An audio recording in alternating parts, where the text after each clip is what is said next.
Video terbaru dari Kiai Imad ini saya kira sangat jelas arahnya kemana ya. Dimana beliau dengan tegas di atas podium mempertanyakan bahwa ketika bangsa Indonesia berjuang, memperjuangkan haknya, termasuk peristiwa di Cilegon pada tahun 1888, kemudian pada peristiwa 10 November di mana mereka semua ini sembunyi.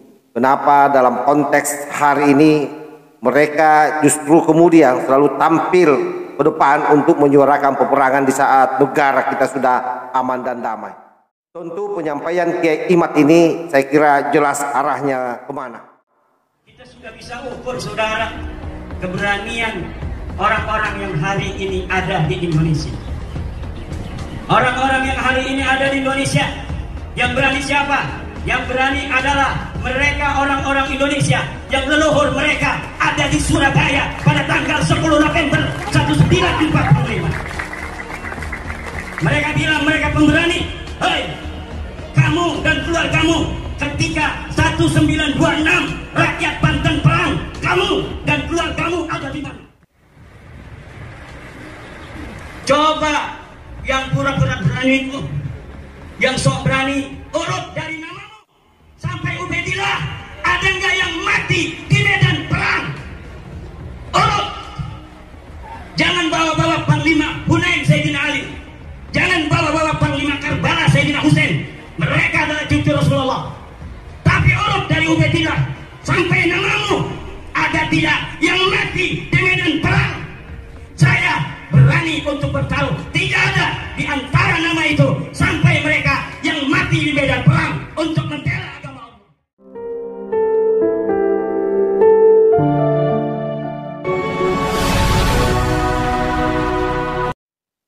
Assalamualaikum warahmatullahi wabarakatuh. Om Swastiastu, Namo Buddhaya, salam kebajikan. Kembali bersama Taulang 9 dari Butapan Ritalopi Kabupaten Bulukumba. Pidato terbaru dari Kiai Imad ini pasti sangat mengguncang manusia-manusia yang selama ini merasa sebagai pejuang, padahal kita tahu bahwa dalam sejarah perjuangan bangsa ini mereka tidak pernah ditemukan, baik di kancah peperangan secara langsung ataupun misalnya syahid di medan juang. Itu mereka sama sekali tidak ada jejaknya, kecuali jejak bagaimana mereka kemudian mengharam-haramkan perjuangan yang dilakukan oleh rakyat Cilegon kala itu pada saat petani Cilegon atau petani Banten melawan penjajah pada tahun 1888. Siapa dia? Itu adalah Mufti Batavia yang merupakan bentukan dari kafir penjajah Belanda. Coba lebih jelas kita akan simak secara bersama-sama bagaimana Kiai Imad mengguncang Nusantara dalam pidatonya yang begitu dahsyat ini.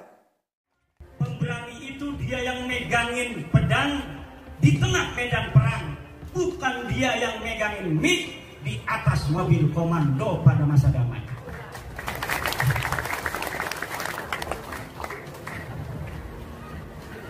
Ada orang ngajak-ngajak perang, megangin mic, teriak-teriak, siap perang, siap, siap perang, siap. Ya perang sama siapa? Kita kagak ada musuhnya, betul? Perang sama siapa? Perang sama polisi, bugot ente. Perang sama tentara. Anda mau memberontak negeri, nggak ada penjajah, kita aman-aman saja. Ngadain acara pada suka hari ini aman tentram, betul nggak? Malam kemarin saya ceramah ditolak, menolak Imaduddin, pemecah belah umat. Saya datang aja ngapain? Coba mana? Kagak ada yang ngomong. Kita sudah bisa ukur saudara keberanian orang-orang yang hari ini ada di Indonesia. Orang-orang yang hari ini ada di Indonesia, yang berani siapa? Yang berani adalah mereka orang-orang Indonesia yang leluhur mereka ada di Surabaya pada tanggal 10 November 1945. Mereka bilang mereka pemberani. Hei, kamu dan keluargamu, ketika 1926 rakyat Banten perang, kamu dan keluargamu ada di mana? Ketika 1888 Cilegon perang, ente dan keluarga ente ngumpet di mana? Ketika 1825 perang Jawa, ente dan keluarga ente ada di mana? Ane cari kagak ada. Ketika Banten dan POC 1750 perang, acak-acakan kunciran, hangus rata itu Karawaci. Caringin hancur lebur. Kita ingin mengusir para penjajah di bumi Banten dan DKI Jakarta. Kita perang, leluhur kita mati. Ente sama keluarga ente ada di mana? 1654 perang Cisadane. Dengan gaya Manuk Dadali, tentara Kesultanan Banten mengusir penjajah POC, merebut Cipondo, merebut Kunciran, merebut Sudimara, merebut Pinang, agar kembali berada di bawah kekuasaan Kesultanan Banten, anak negeri sendiri. Ketika itu ente dan keluarga ente ada di mana?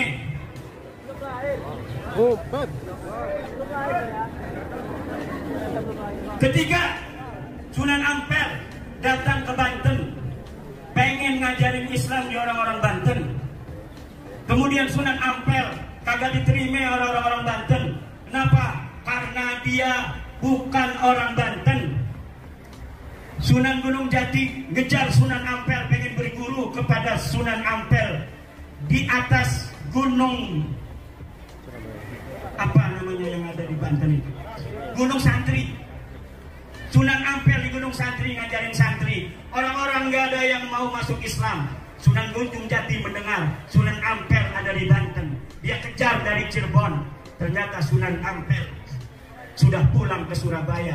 Akhirnya Sunan Gunung Jati kejar ke Surabaya, mondok di Surabaya, lalu belajar agama Sunan Gunung Jati pada Sunan Ampel. Ketika Sunan Ampel dengan susah payah menyebarkan agama Islam di Banten, ente dan keluarga ente ada di mana? Kemudian kata Sunan Gunung Jati, kata Sunan Ampel, wahai Gunung Jati, kalau kamu mau menyebarkan agama Islam di Banten, kamu diterima di Cirebon, wajar, kamu punya ibu orang Cirebon. Tapi kalau kamu ngajarin agama Islam di Banten, gak bakal diterima. Saya pengalaman, di Banten gak ada orang berbondong-bondong mau masuk Islam, karena yang nyebarin saya bukan orang Banten. Terus gimana? Wahai guru, saya harus nyebarin Islam di Banten.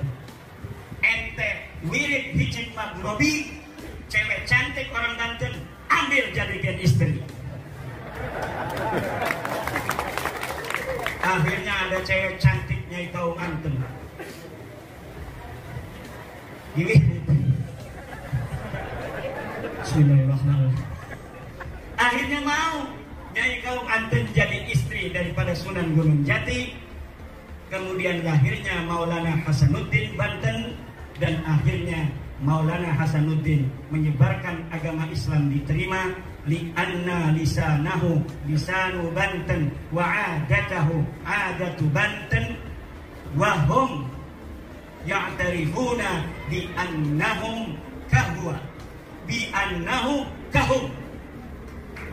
Orang-orang yang berpikir seperti ini dalam cara-cara menyebarkan agama Islam di Nusantara tidak akan mengalami benturan dengan orang-orang Indonesia. Dan hampir seluruh para wali-wali yang ada di Indonesia, min Aceh ila Lampung, wa min Merak ila Banyuwangi, wa min Bali ila NTT, wa min Maluku ila Papua, ada cara-cara pernikahan yang ditempuh untuk menyebarkan agama Islam.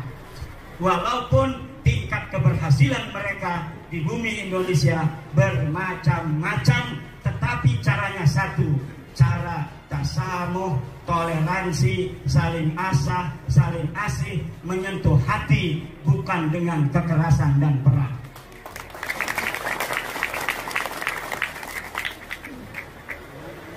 Ini ada orang yang kekerasan, memperlihatkan keberanian di tengah-tengah keheningan. Orang lagi damai, dia, saya paling berani, kita siap perang, takbir, Allahu Akbar. Kata polisi, saya juga Allahu Akbar. Mau perang dengan saya, ini Allahu Akbar, itu Allahu Akbar, samiallahu liman hamidah. Giliran zaman perang kagak ada di sejarah, gimana urusannya? Kita baca-baca, ini ada kagak yang mati di medan perang? Ada enggak nih dari suhada-suhada 10 November? Kagak ada. Ada enggak di 1888 perang Cilegon? Kagak ada. Yang ada fatwa bahwa yang berontak pada orang kafir Belanda itu adalah orang yang melawan ajaran agama. Nah, untuk saya ingat kisah Bani Israel kepada Nabi Musa ngajak perang. Nabi Musa, ayo kita perang. Kita kalahkan orang-orang Palestina. Takbir, Allahu Akbar. Giliran datang kewajiban perang kepada Nabi Musa, diumumkan pada Nabi Musa, wahai Bani Israel, betul seperti yang kalian inginkan. Sekarang sudah datang perintah berjihad melawan orang-orang yang memusuhi kita, Bani Israel. Besok kita akan perang. Siap. Diem aja. Itu yang takbir-takbir kemarin kagak ada yang mongol. Yang ada apa yang mereka katakan, fadhhab anta wa rabbuka faqatila inna huna qa'idun. Hai Musa, kamu aja yang pergi sama Tuhanmu. Peranglah kamu dengan Tuhanmu. Kami di sini duduk enak-enakan. Itu orang Bani Israel, orang Yahudi. Watak Yahudi itu dimujib begitu. Satu ciri-ciri Yahudi, kalau lagi masa damai ngajakin lagi perang kagak mau dia. Ngapain gua katanya mati nanti. Paling takut orang Yahudi pada kematian, saudara. Orang Yahudi paling takut mati. Itu ciri Yahudi pertama. Yang kedua, penakut tapi sok berani di masa-masa damai. Kalau masa perang datang, ngumpet di bawah rok istrinya. Buktinya mana? Buktinya kagak ada satupun keluarga mereka masuk dalam syuhada Indonesia.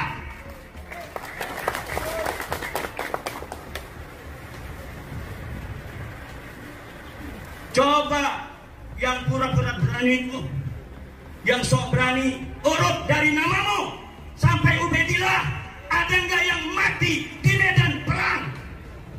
Urut. Jangan bawa-bawa Panglima Hunain Sayyidina Ali. Jangan bawa-bawa Panglima Karbala Sayyidina Husain. Mereka adalah cucu Rasulullah.